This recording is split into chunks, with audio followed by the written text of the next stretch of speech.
आरो बिथाङा एक्स BLT मोन आरो बिथाङा BPF दोलोनि चिरां जिल्ला BPF दोलोनि सासे गोख्रों मावथिमोन।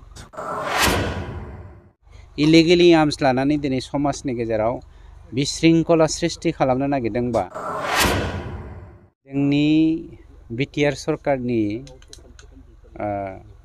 गेजेरजों मानव गेदेर प्रमद बर' बिथाङा थांनाय 17 बोसोराव जोंनि हारि माहारिनि गेजेराव गुबुन गुबुन धोरोम फोथायारिनि गेजेराव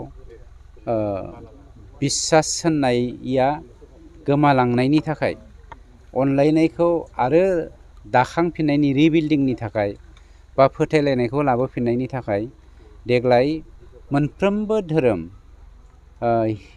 बाथौ धोरोम, ब्रह्म धोरोम, सतसंगी धोरोम, कृष्णगुरु धोरोम, ख्रिस्टियान, इस्लाम बेफोर धोरोमारि फोरनि थानसालियावहाय गिर्जा न'आव, मन्दिर न'आव, मस्जिदावहाय जोंनि गेजेराव अनलायनायखौ दाखांफिननायनि थाखाय बा फोथायलायनायखौ बुरखांफिननायनि थाखाय मानव गेदेर प्रमद बर' बिथां सारा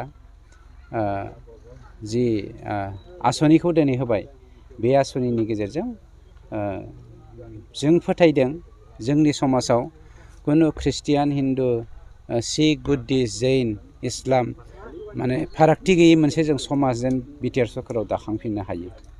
सार नोंथांनि बे सोलोंथायावनो मैया सासे BPFनि सोद्रोमा एक्स BLTआ UPPLनि सोद्रोमाखौ गुलि गावनो नागिरदों होननानै जों खोनादों। बाथ्राखौ खोनानानै जोङो दुखु मोनदों। मानोना जोंनि गेजेराव जोंनि सरकारा मानव गेदेर प्रमद बर' बिथांनि दैदेननायाव बा बानजायनायाव जोङो सान्तिखौ दिनै गायसननो हाबाय।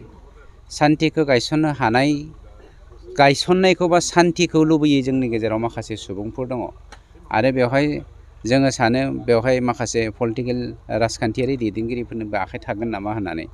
मानोना मैयानि जा घटना बे घटनाया एसे गोबाव जाबायमोन, दुर्गा फुजानि सिगांनिनो घटना होननानै जों खोनादों आरो बिथाङा साधारन मोनसे हानि सिमानि बाथ्राखौ लानानै एटेम्प्ट टु मार्डारसिम सासे UPPLनि सापर्टारखौ बिथांमोना थांदों बे बेक्तिया। आरो बिथाङा एक्स BLT मोन आरो बिथाङा BPF दोलोनि चिरां जिल्ला BPF दोलोनि सासे गोख्रों मावथिमोन।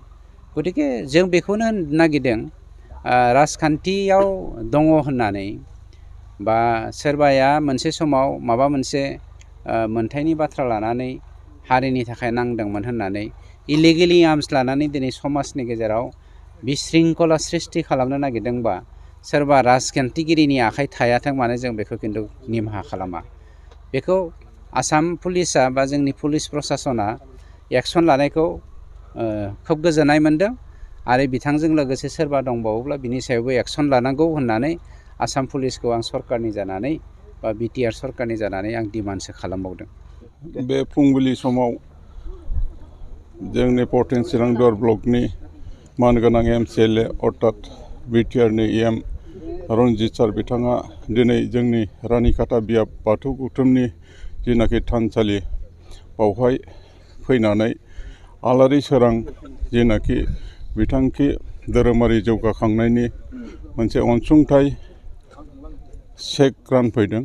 दिनैहाय आं रानिखाता बियाब बाथौ गौथुमनि आफादगिरि जानानै आरो आंजों लोगोसे बियाबनि मानगोनां नेहाथारि आरो गोबां सोद्रोमाफ्रा बावहाय ज' जानानै दिनै रनजित सार बिथांनिफ्राय जोङो आलारि सोरां बिथांखिनि 2 लाख रां जिनाखि चेक बेखौ गावनि आखाइजोंनो सारा गथायनानै जों बेखौ आजावनानै लाबाय आरो दिनैहाय बिटिआर सरकारा जे बे आसनिखौ खालामदों बेखौ आङो जोबोद बाख्नायनायजों लोगोसे बिटिआर सरकारखौ आङो साबायखर बावदों आरो दिनै जेनाखि जोंहा EM सार रनजित बिथाङा फैनानै जोंनो चेकखौ गथायनायाव आं गोजोननाय मोननानै बिथांनिसिमबो आङो आंनि गोसो सिंनिफ्राय गाहाम हामलायथि आरो बरायनायजों आङो बिथांखौ आंनि गोसोनिफ्राय साबायखर बावहरबाय। बेखिनिखौनो आङो बुंबाय। गिबियावनो इसोरनि नाम लाबाय।